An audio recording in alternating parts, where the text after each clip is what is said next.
MKR पर आप सभी का स्वागत है। इस वीडियो में करेंगे क्लास 9th की एक्सरसाइज 10.1 का क्वेश्चन नंबर 2। क्वेश्चन नंबर 2 में कहा गया है the triangular side walls of a flyover have been used for advertisements. The side of the walls are 122 metre, 22 metre and 120 metre. See in figure. इस फिगर में आप देख सकते हो the advertisement yield at earning of RS 5000 per metre square per year. A company hired one of its wall for 3 months.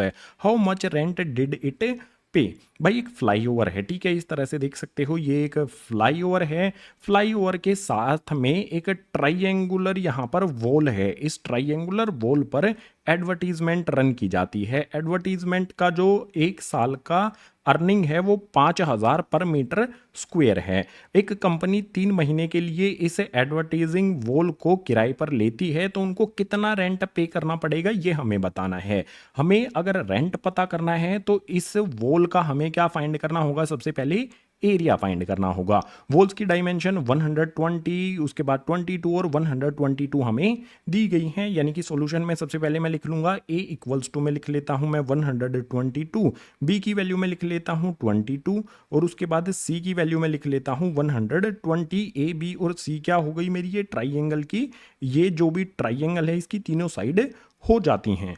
अब area find करने के लिए मुझे s की वैल्यू फाइंड करनी होगी। s इक्वल्स टू में क्या होता है, a प्लस में b प्लस में c और डिवाइड बाई 2 हो जाता है। यहाँ पर a b और c की वैल्यू हमें पुट करनी होगी इस वाले फॉर्मूले में।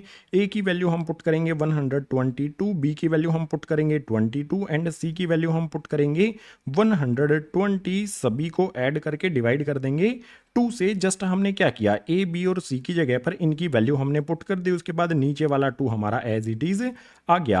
122, 22 और 120 इन सभी को ऐड करेंगे तो ये मिल जाएगा हमें यहाँ पर 264 अपॉन में 2 हमारा एज इट इज है।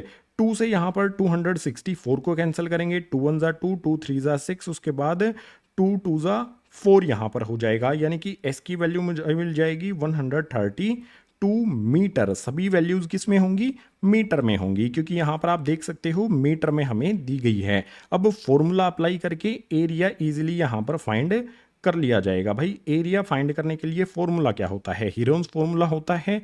यहां पर लिख लेंगे, एरिया का फॉर्मूला हो जाएगा यहां पर हमारा, लिख लेता हूं एस, उसके बाद हो जाएगा s माइनस ए, उसके बाद आएगा हमारा s माइनस में b, देन आ जाएगा हमारा s माइनस में c। अगर ये फॉर्मूला पता है तो बहुत इजीली चीज़ों को आप सोल्व कर सकते हो। देखो जहां पर भी s आता है उसे s की जगह पर हमें 132 पुट कर देना है। जहां पर भी s आपको दिखाई दे रहा है तो भाई s की जगह पर 132 मैंने रख दिया। उसके बाद क्या है, s माइनस में a है, s की जगह पर फिर से 132 आ जाएगा। माइनस में a की वैल्यू आप देखो यहां पर कितनी है, 122 है, तो यहां पर 122 आ गया। उसके बाद s माइनस b है नेक्स्ट वाले ब्रैकेट में, s की वैल्यू मुझे रखनी है कितनी, 132 माइनस में b की वैल्यू कितनी होगी, देखो यहां पर b की वैल्यू कितनी है 22 यहां पर पुट कर देनी है। उसके बाद s माइनस सी करना है हमें, ब्रैकेट में देख सकते हो दिया गया है s की वैल्यू आ जाएगी 132, माइनस में कितना आ जाएगा,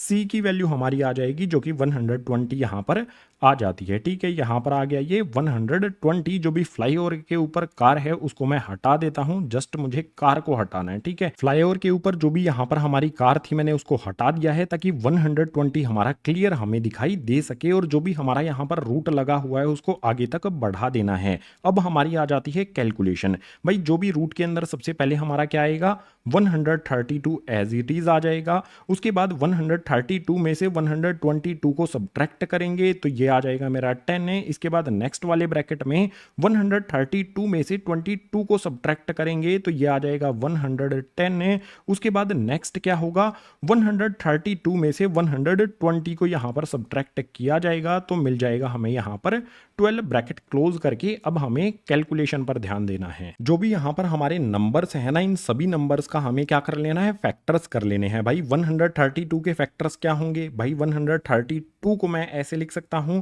2 मल्टीप्लाई में 2 मल्टीप्लाई में उसके बाद 3 मल्टीप्लाई में 11। मैंने क्या किया भाई, 132 को फैक्टर्स की फॉर्म में लिख दिया है। अगर आपको फैक्टर्स नहीं आते हैं, एक साइड में आप इस तरह से करके देख सकते हो, ठीक है। इस तरह से आप फैक्टर्स करोगे तो आपको ये वैल्यूज मिल जाएंगी। इसके बाद जो हमारा 10 आता है, इसके फैक्टर्स करेंगे भाई। 10 के फैक्टर्स क्या होते हैं, 2 मल्टीप्लाई में 5 होता है, उसके बाद मल्टीप्लाई का साइन फिर से लगा देंगे। 110 हमारे पास है, 110 के फैक्टर्स क्या होते हैं, 2 इंटू में 5 इंटू में 11 है। अगर यहाँ पर मैं 2 को 5 से मल्टीप्लाई करूंगा 10 हो जाएगा, 10 को 11 से मल्टीप्लाई करूंगा तो 110 मुझे मिल जाएगा। इसके बाद मेरा 12 यहाँ पर आया है, 12 के फैक्टर्स क्या होते हैं भाई, 2 मल्टीप्लाई में उसके बाद फिर से 2 मल्टीप्लाई में 3 हो जाता है। 2 को 2 से मल्टीप्लाई करेंगे 4 हो जाएगा, 4 को 3 से मल्टीप्लाई करेंगे तो हमारा 12 बन जाता है। सभी के प्राइम फैक्टर्स की फॉर्म में हमने यहाँ पर लिख दिया है। अब प्राइम फैक्टर्स की फॉर्म में लिखने का फायदा क्या होगा भाई, हमें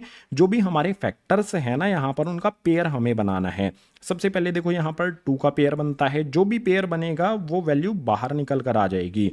पेयर बना है यहाँ पर तो 2 हमारा बाहर निकल कर आ गया। अब 3 का पेयर बना के देख सकते हो, देखो यहाँ पर 3 है, उसके बाद यहाँ पर 3 है, 3 का हमारा पेयर बन रहा है। 3 को मैं इस तरह से अंडरलाइन कर देता हूँ, 3 का पेयर बन गया है तो भाई मेरा 3 यहाँ से बाहर आ जाता है। इसी तरह से यहाँ पर देखो आप 11 है और यहाँ पर भी 11 है, 11 का पेयर मेरा बन रहा है, यहाँ पर 11 का पेयर बन गया तो भाई यहाँ पर मुझे 11 लिख देना है। उसके बाद आगे यहाँ पर देखो 2 यहाँ पर भी है, 2 यहाँ पर भी है, 2 का पेयर बन रहा है तो फिर से यहाँ पर मैं 2 लिख देता हूं। जो जो पेयर बनते जा रहे हैं ना उनको मुझे इस तरह से अंडरलाइन भी करते जाना है ताकि हम कुछ भी मिस्टेक ना करें। इसके बाद आगे देखोगे यहाँ पर भी हमारा 2 का पेयर बन रहा है, 2 का पेयर बन गया तो हमें यहाँ पर आगे फिर से 2 लिख देना है। इसके बाद नेक्स्ट यहाँ पर देखो 5 का भी पेयर बन रहा है, ठीक है। तो 5 का जो पेयर बन रहा है इसे भी अंडरलाइन कर देंगे और यहाँ पर हम लिख देंगे 5 है।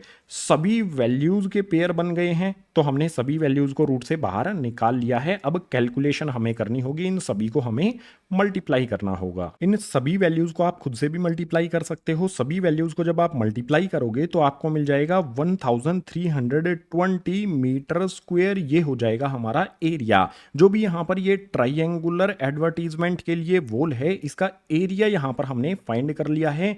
एरिया को मैं अंडरलाइन कर देता हूं। अब हमें फाइंड करना है भाई रेंट, एरिया फाइंड नहीं करना, हमें रेंट फाइंड करना है। रेंट फाइंड करने के लिए हमें एरिया की जरूरत होगी। अब रेंट के लिए समझो यहां पर क्या होगा गाइस, रेंट के लिए फॉर्मूला क्या बनेगा हमारा, ये समझो। रेंट के लिए फॉर्मूला हो जाएगा हमारा एरिया, ठीक है। एरिया में हम क्या मल्टीप्लाई कर देंगे, रेट मल्टीप्लाई कर देंगे। तो एक साइड में इसको कर लेते हैं, यहां पर मैं एक लाइन लगा देता हूं, आपको यहीं पर करा दूंगा।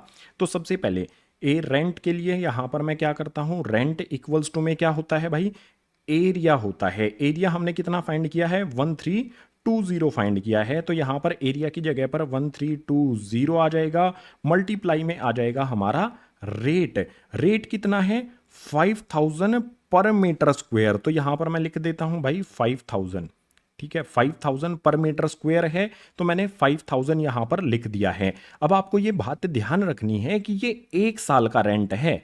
कंपनी कितने दिन के लिए इसे रेंट पर लेना चाह रही है, 3 मंथ्स के लिए लेना चाह रही है। तो हम क्या करेंगे भाई, 1 साल में कितने महीने होते हैं, 3 मंथ के लिए तो कंपनी उसको रेंट पे लेना चाहती है। 3 आपने ऊपर लिख देना है और टोटल मंथ्स कितने होते हैं, 12 होते हैं तो 12 नीचे यहां पर लिख देना है। जितने मंथ के लिए रेंट पे कंपनी ले रही है वो ऊपर और टोटल नंबर ऑफ मंथ 12 होते हैं वो हमें नीचे लिख देने हैं। अब इसको हमें सोल्व करना है, कैलकुलेट हमें करना है। जो भी यहां पर हमारा ऊपर की तरफ 3 आता है और नीचे की तरफ 12 आता है, 3 के टेबल से दोनों को कैंसिल किया जा सकता है। 3 1 जा 3, 3 4 जा यहां पर हो जाएगा 12। इसके बाद जो भी हमारा यहां पर ये 4 आता है, इस 4 से 1320 इसको भी कैंसिल किया जा सकता है। भाई कैंसिल करते हैं 4 से 1320 को। 4 3 जा यहां पर हो जाएगा 12, 13 है यहां पर, उसमें से 12 को सब्ट्रैक्ट कर देंगे तो 1 बचेगा, 1 के पीछे ये 2 लगा लेंगे तो हमारा कितना हो जाएगा, 12 हो जाएगा। फिर से 4 3 जा 12 हो जाएगा, एन जो भी एक 0 यहां पर बची है उसको इनके पीछे हमें लगा देना है। यानी कि 1320 को जब हम 4 से कैंसिल करेंगे तो 330 हमें मिल जाएगा। अब बहुत सिंपल सी कैलकुलेशन हमारी हो गई है। 330 को यहाँ पर हम मल्टीप्लाई करेंगे 5000 से तो आएगा। मल्टीप्लाई इजी करने के लिए आपको एक तरीका बता देता हूँ। मल्टीप्लाई में जो भी हमारा यहाँ पर 33 है और यहाँ पर 5 है, 33 5 कितना होता है, 33 5 होता है 165 है। हमने क्या किया, 33 को यहाँ पर मल्टीप्लाई कर दिया 5 से। अब जितनी जीरो बची है ना, एक जीरो यहाँ पर 33 के पीछे है और 3 जीरो यहाँ पर है, टोटल 4 जीरो होती हैं। तो 165 के पीछे हमें 4 जीरो यहाँ पर लगा देनी है। अमाउंट कितना हो गया 3 महीने के लिए, इस वॉल का रेंट कंपनी को कितना देना होगा भाई, यहाँ पर लिखा हुआ है इकाई, दहाई, सैकड़ा, हजार, 10,000, लाख, 10 लाख, उनको देना होगा 16,50,000 रुपीज 3 महीने के लिए इस वॉल पर एडवर्टाइजिंग करने के लिए। ये हो जाएगा हमारा यहाँ पर आंसर क्वेश्चन नंबर 2 का।